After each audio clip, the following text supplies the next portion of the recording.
When it comes to the lengths to which Hillary Clinton will go to skirt government transparency, by now I don't think there's much I can tell you that would actually be surprising, but nonetheless, there is a new chapter in that story. So according to CBS News and the Associated Press, there were multiple omissions in her State Department calendar that were really suspicious. So CBS News explains, Hillary Clinton appeared on the central balcony of the New York Stock Exchange to ring the opening bell just minutes after she attended a private breakfast in September 2009 with influential Wall Street and business leaders, but the identities of her breakfast guests would be left off her official State Department calendar, omissions that are among scores of names and events missing from Clinton's historical record of her daily activities as Secretary of State, an Associated Press review found.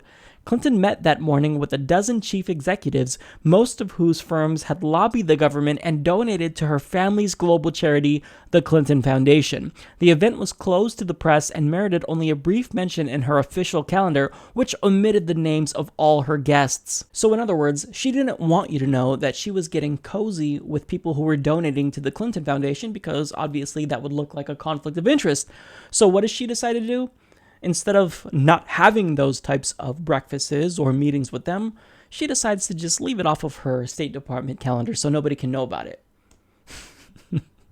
I'm not shocked, but it's just funny how each week it seems as though we find out a new revelation about Hillary Clinton and how she's either corrupt or doing more things to skirt transparency. Now, the question is, how many things were actually omitted from her State Department calendar?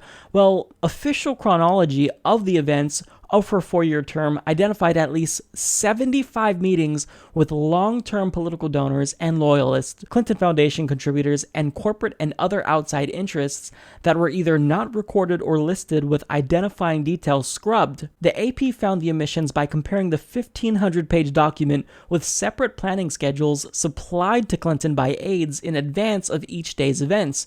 The names of at least 114 outsiders who met with Clinton were missing from her calendar, the records show. So, in other words, nothing suspicious here, guys. Move along. Come on, this is just a partisan attack. It's not Clinton being Clinton and being corrupt. This is just partisan, right? The Associated Press, they're right-wing, right? No, they're not. So, again, I don't understand how Clinton's supporters can hear about these types of news stories and still support her, but part of it is the media, because they don't report on these stories, they downplay it. So you can read about this on the Associated Press, but do you think CNN and MSNBC are actually going to cover these types of stories that expose someone who their parent company really wants to get elected because they're some of the biggest donors to Clinton? Well, of course not. So this all just gets swept under the rug. Meanwhile, Hillary Clinton continues to make a joke of our democracy. Now, Nick Merrill, the campaign spokesman for Hillary Clinton, said, Clinton has always made an effort to be transparent since entering public life, whether it be the release of over 30 years of tax returns, years of financial disclosure forms, or asking that 55,000 pages of work emails from her time of Secretary of State be turned over to the public. Why the fuck you lying? Why you always lying? Oh my god, stop fucking lying. You guys, we have to give it up for Nick Merrill because this guy has a future in comedy. He just said that Hillary Clinton is transparent.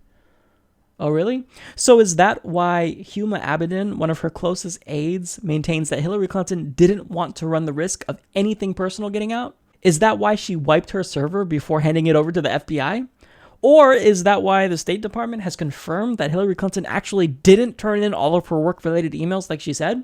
If that's what you call transparency, then that word no longer has meaning because Hillary Clinton is not transparent. So if you're really going to tell me that Hillary Clinton is transparent, then you also have to tell me that war is peace, freedom is slavery, and ignorance is strength, because Hillary Clinton is the antithesis of transparency. So finally, the missing or heavily edited entries in her calendar included private dinners with political donors, policy sessions with groups of corporate leaders, and drop-bys with old Clinton campaign hands.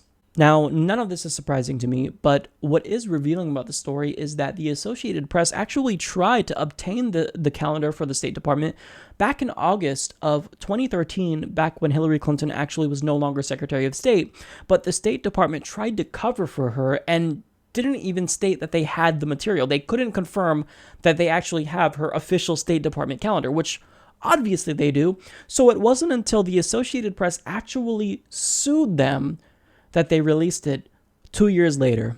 And get this right here is not everything.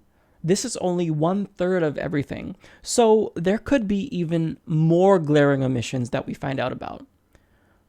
Again, Hillary Clinton, she is redefining the term corrupt.